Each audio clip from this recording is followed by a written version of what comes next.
ஓம் ஸ்ரீ மகா பெரிவா சரணம். ஓம் ஸ்ரீ மாத்ரே நமஹ.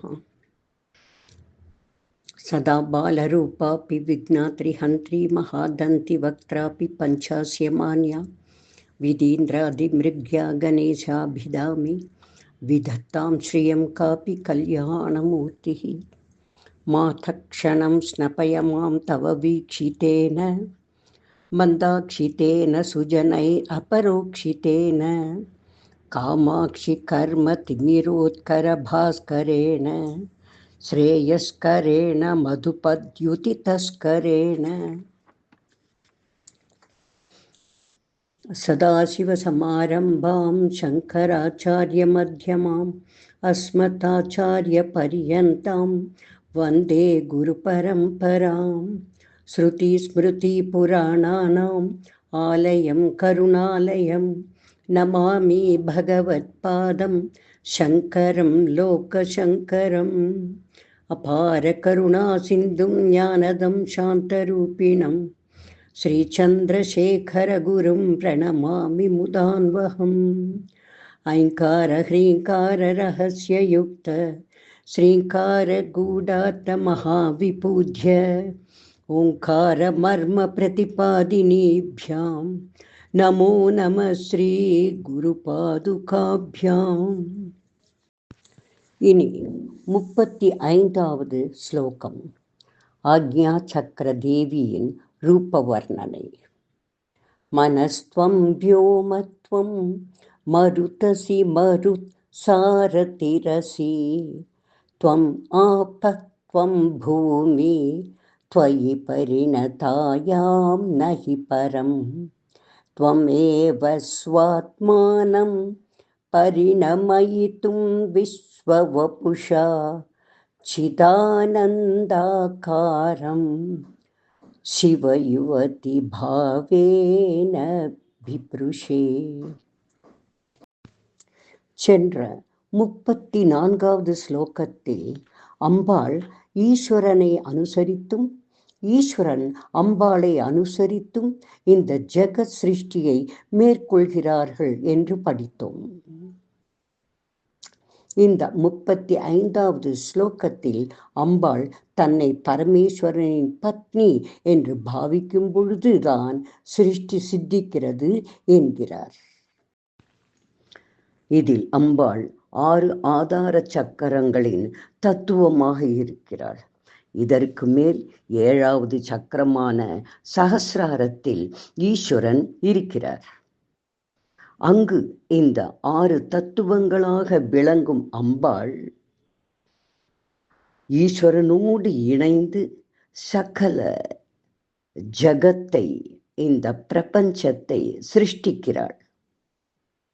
சிவன், சக்தி, பிரபஞ்சம் என்று 3மாகவே அம்பாள் பரிமளிக்கிறாள்.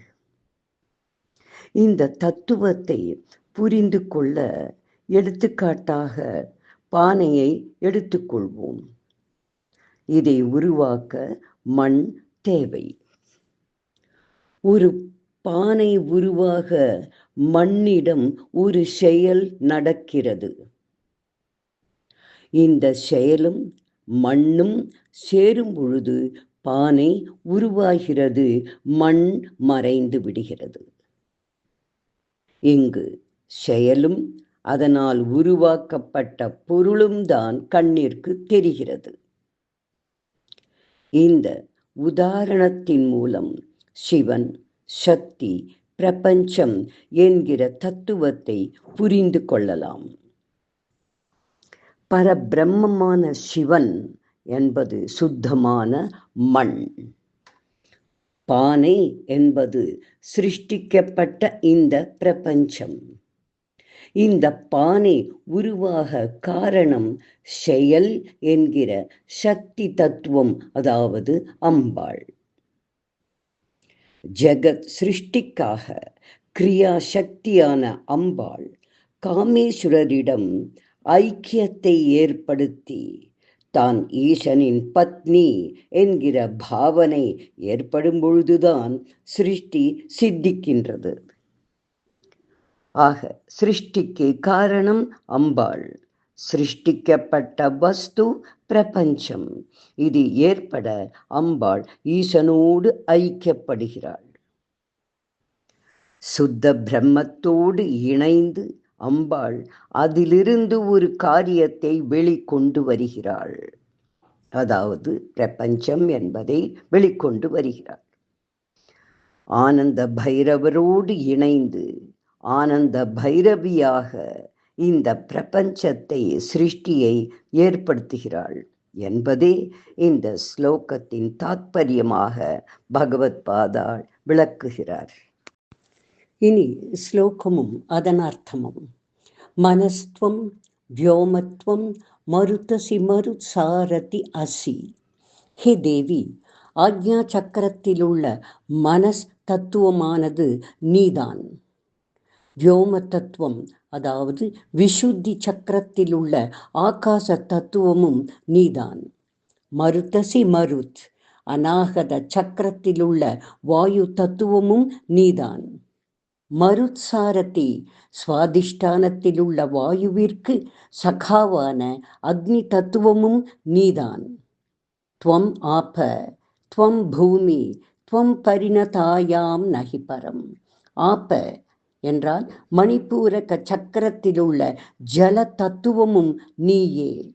மூலாதார சக்கரத்திலுள்ள பூமி தத்துவமும் நீதான். நீயே காரண சக்தியாக பிரபஞ்சம் முழுவதும் பரிமளிக்கிறாய். நகி பரம், உனக்கு மாற்று வஸ்து, வேறான வஸ்து ஒன்றும் இல்லை. துவம் ஏவ ஸ்வாத்மானம் பரிணமயித்தும் விஸ்வவபுஷா, உன்னுடைய அகண்டமான ஸ்வரூபத்தை சகல ஜகத் சரீரமாக பரிணமிக்கும்படி செய்வதற்கு சிதானந்தாகாரம் சிவயுவதி பாவேன பிப்ருஷே. சிவயுவதி, காமேஸ்வரனின் சகசரீரி, தர்ம பத்தினி என்கிற பாவனை பிப்ருஷே உன் மனதில் ஏற்பட்டு, அதாவது காமேஸ்வரனின் தர்ம பத்தினியாக உன்னை நீ மனதில் நினைத்து கொள்கிறாய். அதனால் நீ சிருஷ்டியில் ஈடுபட்டு உன்னை விஸ்வவபுஷாவாக ஜகத் சரீரமாக பரிமளிக்கிறாய் என்பதே பகவத் பாதாள் கூறும் அர்த்தமாகும். ஆக 6 ஆதார சக்கர தத்துவங்களாக விளங்கும் அம்பாள் சஹஸ்ராரத்தில் ஈசனோடு இணைந்து கொள்கிறாள். பராசக்தியானவள் தான் சிவனுடைய சகதர்மச்சாரிணி என்று தன்னை பிரகாசப்படுத்தி தன்னுள் இருக்கும் பிருத்வி, அப்பு, தேஜஸ், வாயு, ஆகாசம், மனஸ் என்ற 6 தத்துவங்கள் அடங்கிய இந்த பிரபஞ்சத்தில் தனது ஸ்வரூபம் பரிணமிக்கும்படி அம்பாள் செய்கிறாள். தானே சிவன், தானே சக்தி, தானே பிரபஞ்சம் என்று விளங்குகிறாள். இதை விளக்குவதே இந்த ஸ்லோகத்தின் கருத்தாகும். ஓம் ஜகத்காரிண்யை நமஹா. ஓம் தத் சத். இனி 36வது ஸ்லோகம். தவாஜ்ஞா சக்ரஸ்தம் தபன சசிகோட்டி द्युतिधरं பரம் சம்பும் வந்தே பரிமிளித பார்ஸ்வம் பரசிதா யமாராத்யன் பக்த்யா ரவிசசி சுஷீநாம விஷயே நிராலோகே லோகே நிவசதி பாலோக புவனே. இதற்கு முன் உள்ள 35வது ஸ்லோகத்தில் அம்பாள் 6 ஆதார சக்கரங்களின் சக்தி தத்துவமாக இருக்கிறாள் என்றும், ஆக்ஞா சக்கரம் வரை அந்த சக்தியை எழுப்பி சகசிராரத்தில் ஈஸ்வர தத்துவத்தோடு இணைக்கிறது என்பதை பார்த்தோம். இதன் தொடர்ச்சியாகத்தான் ஆக்ஞா சக்கரத்தில் தேவியின் மகிமை பகவத் பாதாள் இங்கு கூறுகிறார். எதற்காக ஆக்ஞா சக்கரத்தை முக்கியமானதாக கருதப்படுகிறது என்றால், சாதகன் ஆக்ஞா சக்கரம் வரை அவன் அந்த சக்தியை எழுப்பிக் கொண்டு அங்கு அந்த சக்தி பீட்டத்தில் ஈஸ்வரனை உபாசிக்க வேண்டும். அப்படி உபாசிக்கும் பொழுது அங்கு ஞான நிலை அடைகிறான். பிறகு சகசிராரத்தில் பிரம்மத்தோடு ஐக்கிய நிலை ஏற்படுகிறது. அம்பாள் சிவனோடு ஐக்கியமாகிறாள். இப்படி சாதகன் தியானித்து தனக்குள் இருக்கும் அந்த சக்தியை மூலாதாரத்திலிருந்து ஒவ்வொன்றாக கடந்து ஆக்ஞா சக்கரம் வரை கொண்டு வந்து அங்கு ஞானம் சித்திக்க பெற்று 7வது நிலையான சகசிராரத்தை அடைய இந்த ஆதார சக்கரத்தில் நிறைய பிரயத்தனங்கள் சாதகன் மேற்கொள்ள வேண்டும். அதனால்தான் இந்த சக்கரம் முக்கியமாக சொல்லப்படுகிறது. இனி ஸ்லோகமும் அதன் அர்த்தமும். தவ ஆக்ஞா சக்கரஸ்துவம் தபன சசி கோட்டி தியுதிதரும். கோட்டிக்கணக்கான சந்திர சூரிய காந்தியை பெற்றவருமான ஆக்ஞா சக்கரத்தில் பிரகாசித்துக் கொண்டிருப்பவரான பரம் சம்பும் வந்தே பரிமிளித்த பார்ஸ்வம் பரச்சிதா.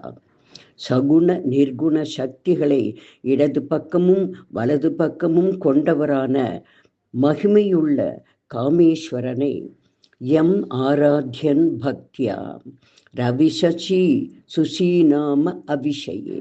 எம் ஆராத்யன் பக்தியா, அந்த காமேஸ்வரனை மிகவும் பிரேமையோடு தியானம் செய்கிற சாதகன் ரவிசசி சுசீநாம அபிஷயே, சந்திர சூரியர்களால் பிரகாசப்படுத்த முடியாத நிராலோகே ஆலோகே, தன்னை விட பிரகாசமாக வேறு பொருள் இல்லாதவளுமான நிவசதிகி பாலோக புவனே, பாலோக புவனே பரம் ஜோதிர்மயமான உன்னுடைய, அதாவது அம்பாளின் லோகத்தில் உன்னுடைய சாயுஜ்ய பதவியில் வசிக்கின்றாரோ அந்த காரணத்தால் பரம் சம்பும் அகம் வந்தே, அந்த சிரேஷ்டரான காமேஸ்வரனை நான் நமஸ்கரிக்கிறேன் என்று ஆதிசங்கர பகவத் பாதால் கொள்கிறார். அதாவது ஆக்ஞா சக்கரத்தில் கோட்டி சூரிய காந்தியை பெற்று விளங்கி வரக்கூடிய காமேஸ்வரனை அம்பாளுடைய பரம்ஜோதி மயமான லோக்கத்தில் சாயுஜ பதவியில் வசிக்கக்கூடிய அந்த காமேஸ்வரனை நான் நமஸ்கரிக்கிறேன் என்று சாதகன் தன்னுடைய ஆக்ஞா சக்கரத்தில் அந்த பரமசிவனை தியானித்து உபாசிக்கிறார். அங்கு ஞானம் பெற்ற பின்னரே சகசிராரத்தில் அம்பாளை சிவனோடு தரிசனம் பெற்று சாயுஜ்ய பதவியை அடைகிறார் என்று தெரிந்து கொள்கிறோம். இப்படி ஆக்ஞா சக்கரத்தில் ஈஸ்வரனை தியானிக்க வேண்டும். கோட்டி சூரிய பிரகாசனான ஈஸ்வரனை தியானிக்க வேண்டும்.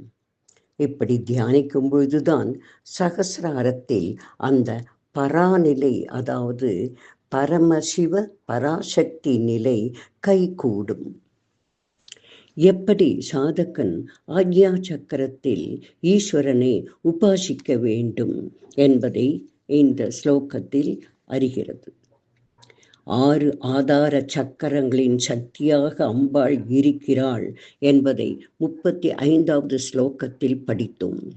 உபாசனை செய்யும் சாதகன் 2 புருவங்களுக்கு நடுவில் உள்ள ஆக்ஞா சக்கரம் என்கிற சக்தி பீட்டத்தில் காமேஸ்வரனின் சகுண சக்தியை, அதாவது உருவத்துடன் கூடியும் நிர்குண சக்தியான உருவமற்ற கோட்டி சூரிய சந்திர காந்தியும் உள்ள பரமேஸ்வரனை அங்கு உபாசிக்கும் பொழுது ஜீவனுக்கும் ஈஸ்வரனுக்கும் ஒரு சங்கமம் ஏற்படுகிறது.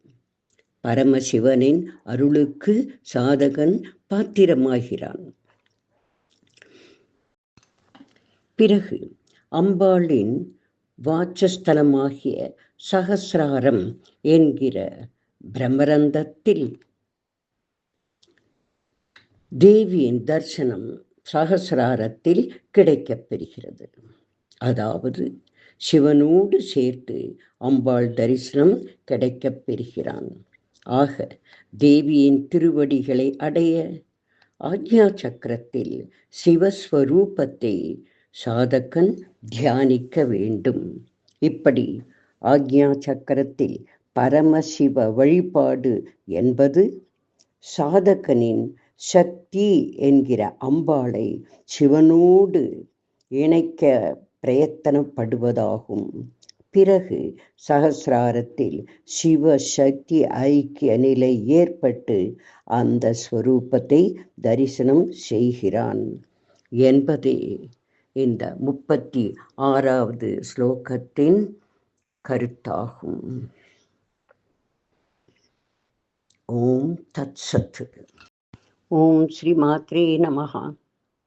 அதிமதுரசாபஹஸ்தாம் अपरिमितामोघबाणसौभाग्याम् अरुणाम् अतिशयकरुणाम् अभिनवकुलसुन्दरीं वन्दे श्रीविद्याधीशरचितचूर्णिका श्रवणपठनानन्दितानां सम्प्राप्तित आयुरारोग्यसौन्दर्यविद्याबुद्धि पुत्रपौत्रकलत्रै ऐश्वर्यादि सकल सौख्यप्रदे श्रीत्रिभुवनेश्वरी श्रीमत्कमलाम्बिके पराशक्ते मातः नमस्ते नमस्ते नमस्ते.